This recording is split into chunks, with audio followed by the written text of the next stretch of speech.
Hello বন্ধুরা, সবাইকে স্বাগত জানাই স্টাডি সাকসেস কোচিং সেন্টারে। বন্ধুরা, তোমাদের জন্য আমরা আরআরবি গ্রুপ ডি ক্লাস কিন্তু আগে 4খানা দিয়েছিলাম, সে অনেক আগে। তবে রিসেন্ট আমরা 5 নম্বর ক্লাস তোমাদেরকে দিয়েছি, যেখানে 42খানা কোশ্চেন ছিল, আলোচনা করেছিলাম, যেটা 2018 সালেরই যে এক্সাম হয়েছিল সেই এক্সামেরই কোশ্চেন। কারেন্ট অ্যাফেয়ার্সগুলো পুরো আপডেট করে দিয়েছিলাম, 2025-24-এর আপডেট করে দিয়েছিলাম। ঠিক একই রকমভাবে আজকে আমরা যেটা আলোচনা করব সেটা হচ্ছে 20 September 2018 second shift. 20 September 2018 second শিফটে আরআরবি গ্রুপ ডির যে এক্সাম হয়েছিল সেই এক্সামের যে কোশ্চেনগুলো এসেছিলো তার মধ্যে থেকে কিছু কোশ্চেন আমরা আজকে আলোচনা করব। সবগুলো আজকে আলোচনা করতে পারবো না, কিন্তু তার মধ্যে থেকে কিছু কোশ্চেন আলোচনা করব। তো এটা আজকের আমাদের ক্লাস নম্বর 6।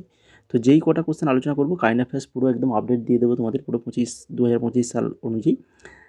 তার পাশাপাশি প্রত্যেকটা কোশ্চেন কিন্তু একদম এক্সট্রা ডিটেলস দিয়ে, মানে কোশ্চেন রিলেটেড যা কিছু কোশ্চেন আসুক না কেন তোমরা কিন্তু অ্যান্সার করতে পারবে।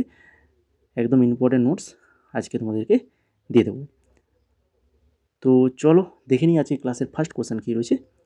ভারতের রিজার্ভ ব্যাংকের বর্তমান, অর্থাৎ এটা 2017 সালেরটা বলেছিল, গভর্নর কে ছিল তখন? 2018 গভর্নর ছিল তখন কে ছিল বলো দেখি, পারবে কি? সবাই তো পারা উচিত অবশ্যই। উর্জিত প্যাটেল ছিল, তাই কি না? কিন্তু বর্তমানে কে রয়েছে তার আগে দেখে নাও। উর্জিত প্যাটেল ছিলেন ভারতের 24তম রিজার্ভ ব্যাংকের গভর্নর। তিনি 4 সেপ্টেম্বর 2016 সালে দায়িত্ব গ্রহণ করেন। তার আগে ছিলেন রঘুরাম রাজন। উর্জিত প্যাটেল ডেপুটি গভর্নর হিসেবে কাজ করেছেন আরবিআইতে, যেখানে তিনি মুদ্রানীতি বিভাগ তত্ত্বাবধান করতেন। তিনি ডিসেম্বর 2018 সালে পদত্যাগ করেন। ডিসেম্বর 2018-তে পদত্যাগ করেছিলেন। তারপরে কি নম্বর কোশ্চেনে কী রয়েছে দেখো। শব্দ তরঙ্গের কম্পাঙ্ক পরিমাপের মৌলিক একক হলো। শব্দ তরঙ্গের কম্পাঙ্ক পরিমাপের মৌলিক একক সেটা কোনটা? মিটার প্রতি সেকেন্ড, নিউটন, মিটার, না হচ্ছে হার্জ? তো সঠিক অ্যান্সার হয়ে যাবে option number D, hertz.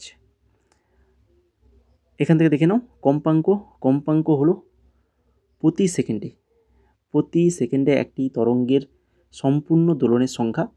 1 hertz মানে প্রতি সেকেন্ডে একটি সম্পূর্ণ দোলন। হার্জের প্রতীক যদি তাহলে দেখতে চাও, অর্থাৎ চিহ্ন HZ, বড় হাতের এইচ হবে, তারপর জেড ছোট হাতের। নামকরণ করা হয়েছে হাইনিক হার্জের নামে, যিনি একজন তড়িৎ চৌম্বক তরঙ্গ আবিষ্কার করেছিলেন। এটাও মনে রাখো, তিনি কিন্তু তড়িৎ চৌম্বক তরঙ্গর আবিষ্কারক, হাইনিক হার্জ। এরপরে 3 নম্বর কোশ্চেন। 2018 সালে পুরুষদের হকি বিশ্বকাপ কোথায় অনুষ্ঠিত হয়েছিল?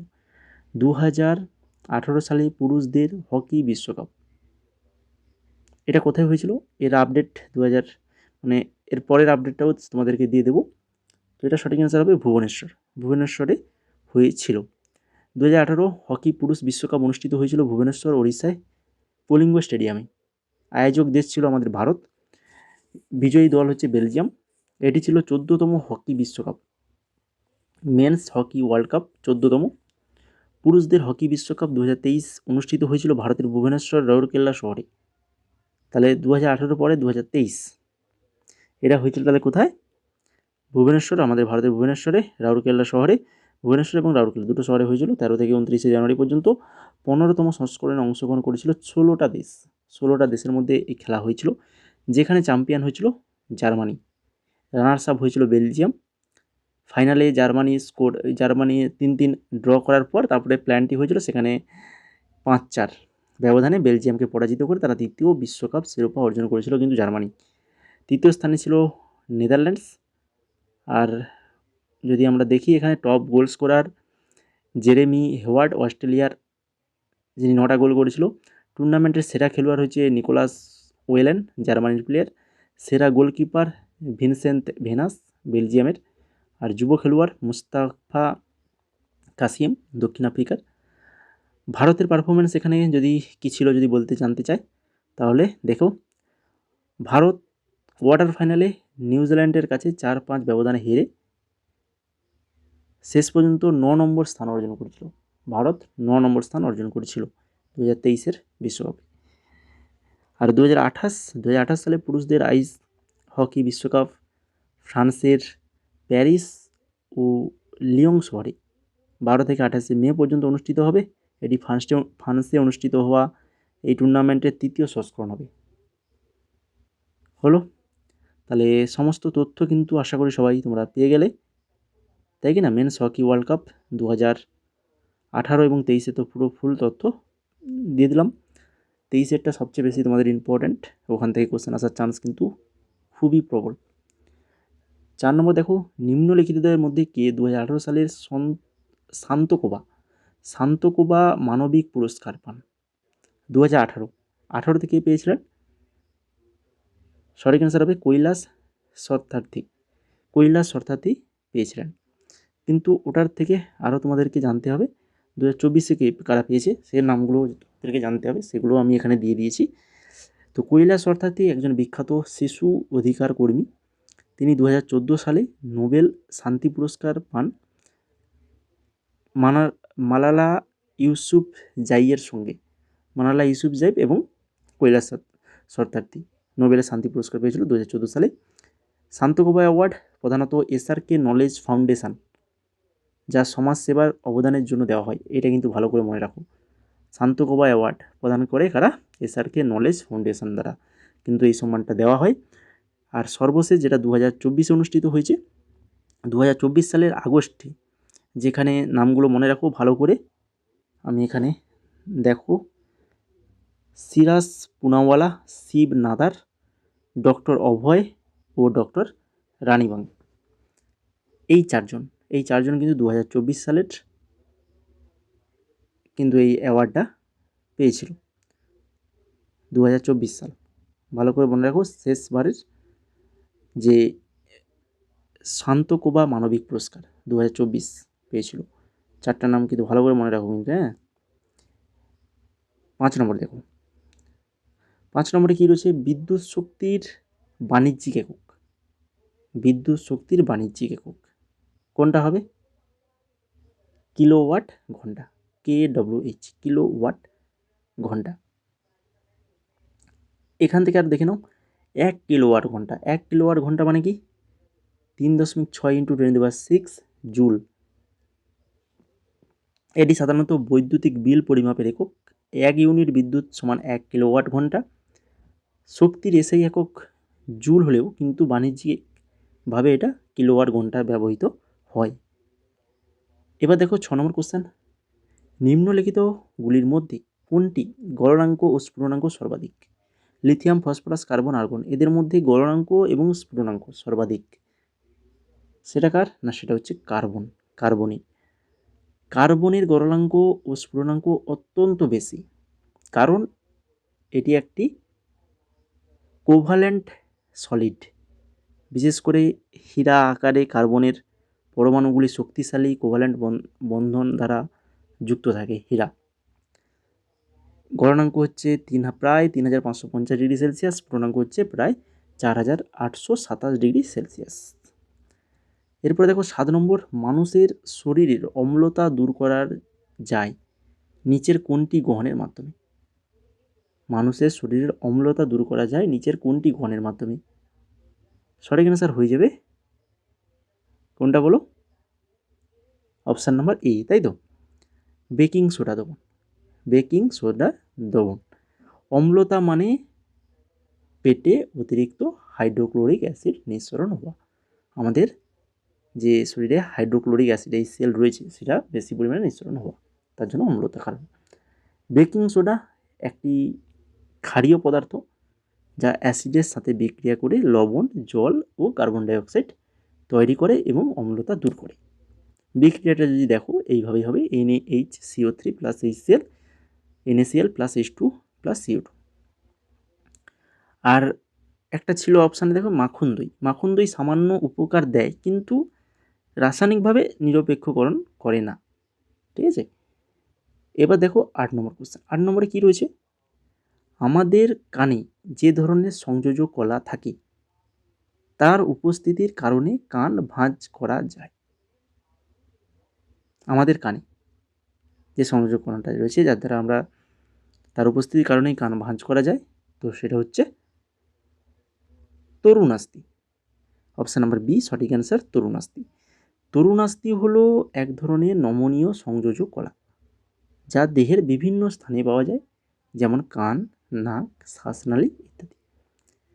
এটি কোলাজেন প্রোটিন ও ইলাস্ট্রিন দ্বারা গঠিত। কানে যে তরুণাস্থি থাকে তাকে বলে ইলাস্টিক কার্টিলেজ। এটি কানের কাঠামোকে নমনীয় রাখে। অস্থিতে যেটা থাকে শক্ত ও দৃঢ়, তাই ভাঁজ করা যায় না। অস্থিটা কিন্তু কি আমাদের শক্ত এবং দৃঢ় হয়, তাই এটা ভাঁজ করা যায় না অস্থি। আর টেন্ডন পেশি ও অস্থিকে যুক্ত করে, আর লিগামেন্ট অস্থি ও অস্থিকে যুক্ত করে। তো এগুলো অপশানে ছিল, তো এগুলো সম্পর্কেও এখানে শেষে দিয়েছিলাম। ঠিক আছে, এরপরে দেখুন 9 নম্বর কোশ্চেন। ভারতীয় নৌবাহিনীতে প্রথমবারের মতো মহিলা পাইলট হিসাবে অন্তর্ভুক্ত হন কে? ভারতীয় নৌবাহিনীতে প্রথমবারের মতো মহিলা পাইলট হিসেবে অন্তর্ভুক্ত হন কে? তিনি শীঘ্রই মেরিটাইম নজরদারি বিমান পরিচালনা করবেন বা করেছেন। তো তিনি হচ্ছেন শুভাঙ্গী স্বরূপ। শুভাঙ্গী স্বরূপ, অপশান নাম্বার সি হয়ে যাবে সঠিক অ্যান্সার। শুভাঙ্গী স্বরূপ হলেন ভারতীয় নৌবাহিনীর প্রথম মহিলা পাইলট। এটা ভালো করে মনে রাখো। তিনি লেফটেন্যান্ট পদে নিযুক্ত হন। প্রশিক্ষণ সম্পন্ন করে ইন্ডিয়ান নেভাল একাডেমি ইজিমালা থেকে, কেরালার ইজিমালা। তিনি মেরিটাইম নজরদারি বিমান যেমন ডর্নিয়ার 228 পরিচালনা করবেন বা করেছেন, যা সমুদ্রে নজরদারির কাজে ব্যবহৃত হয়। এরপরে দেখো 10 নম্বর কোশ্চেন। নিম্নলিখিতদের মধ্যে কে 2017 সালে নভেম্বর মাসে অনুষ্ঠিত 17তম Indian television academy award ITA sterling icon of Indian entertainment পুরস্কার জিতেছেন? 2017তে জিতেছিল, তিনি হচ্ছেন একতা কাপুর। তো ওটা তো আমাদের বেশি জানার দরকার নেই, 2024 এটা জানতে হবে, তবু ওটা আমরা 2017 তার দেখে নিই। একতা কাপুর সম্পর্কে, একতা কাপুর একজন বিখ্যাত ভারতীয় টেলিভিশন ও চলচ্চিত্র প্রযোজক। তিনি বালাজি টেলিফিল্মস এর সহ প্রতিষ্ঠাতা ও পরিচালক।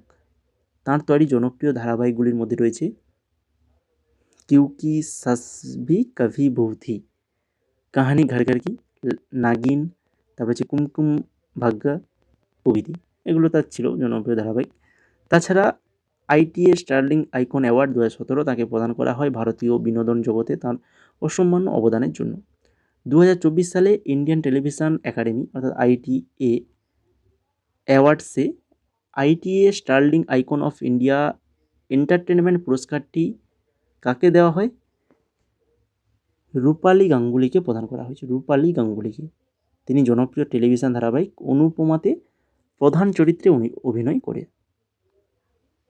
তাহলে 2024 সালে ইন্ডিয়ান টেলিভিশন একাডেমি অ্যাওয়ার্ডসে ITA স্টার্লিং আইকন অফ ইন্ডিয়ার এন্টারটেনমেন্ট পুরস্কারটি কাকে দেওয়া হয়েছে? রূপালী গাঙ্গুলিকে, রূপালী গাঙ্গুলি। তাহলে দেখো যতগুলো কারেন্ট অ্যাফেয়ার্স ছিল প্রত্যেকটা কিন্তু আমরা রিসেন্ট 2024-এর আপডেট করে রেখেছি কি না, যেটা তোমাদের জন্য খুবই হেল্পফুল হবে, তার জন্য আমরা করেছি। এছাড়া প্রত্যেকটা কোশ্চেন দেখলে আমরা কিন্তু এক্সট্রা ডিটেলস দিয়ে আলোচনা করেছি। তো এইভাবে পরবর্তীতে আরও তোমাদের জন্য ক্লাস নিয়ে আসবো। তো এই ধরনের যদি ক্লাস পেতে চাও তাহলে অবশ্যই আজকের ক্লাস যদি ভালো লেগে থাকে লাইক, কমেন্ট এবং শেয়ার করবে অবশ্যই। তার সঙ্গে সঙ্গে ইতিমধ্যে নিশ্চয়ই তোমরা চ্যানেলটাকে সাবস্ক্রাইব করে ফেলেছো, তাই কি না? যদি ভালো লাগে নিশ্চয়ই তো চ্যানেলটা সাবস্ক্রাইব করেছো, নাহলে তোমাদের কাছে ভিডিওগুলো যাবে না। তাছাড়া তোমরা আমাদের টেলিগ্রামে জয়েন হয়ে যাও, ওখানে তোমরা ভিডিওগুলোর নোটিফিকেশান পেয়ে যাবে বা ক্লাস নোটস পেয়ে যাবে, বিভিন্ন এক্সাম রিলেটেড আপডেটও পেয়ে যাবে। এছাড়া আমাদের বিভিন্ন PDF রয়েছে, এই সকল PDFগুলো অ্যাভেলেবল রয়েছে। SSC MT যদি প্রিপারেশান নিচ্ছ, SSC যে কোনো এক্সামের জন্য, তাদের কিন্তু PDF অ্যাভেলেবল রয়েছে। বা আমাদের ওয়েস্ট বেঙ্গল স্কুল সার্ভিস কমিশনের, ওয়েস্ট বেঙ্গল পুলিশ বা WBPSC এই সকল এক্সামে যদি প্রিপারেশান নিচ্ছ তারও কিন্তু GK PDF অ্যাভেলেবল রয়েছে। আর বিশেষ করে RRB NTPC যেটা গ্র্যাজুয়েশন লেভেলে হয়েছিল, আর 1862 MCQ রয়েছে, পুরো সম্পূর্ণ অধ্যায় ভিত্তিক 18খানা অধ্যায়ে ভাগ করা রয়েছে। এক্সট্রা ডিটেলস একদম প্রচুর পরিমাণে এক্সট্রা ডিটেলস দেওয়া রয়েছে, স্ক্রিনের মধ্যে দেখতে পাচ্ছ সেই স্ক্রিনশট, এগুলো কিন্তু প্রচুর পরিমাণে এক্সট্রা ডিটেলস দেওয়া রয়েছে। এর ডেমো তোমরা আমাদের টেলিগ্রামে গেলে পেয়ে যাবে, বা আমাদেরকে মেসেজ করলেও সেখানে তোমরা ডেমো দেখতে পাবে। তো এই PDFগুলো যদি তোমরা নিতে চাও, RRB NTPCর PDFের প্রাইস পড়বে মাত্র 55 টাকা, 55 টাকায় পেয়ে যাবে। এছাড়া আর অন্যান্য প্রাইজ যদি দেখতে চাও তাহলে আমাদের টেলিগ্রামে চলে যাও, ওখানে তোমরা দেখতে পাবে। তাছাড়া আমাদের হোয়াটসঅ্যাপ নাম্বার রয়েছে, এই হোয়াটসঅ্যাপ নাম্বারে মেসেজ করেও জানতে পারো। ঠিক আছে, তো আজকের ক্লাসটা এই পর্যন্তই। সবাইকে অসংখ্য অসংখ্য ধন্যবাদ ক্লাসটিকে শেষ পর্যন্ত দেখার জন্য।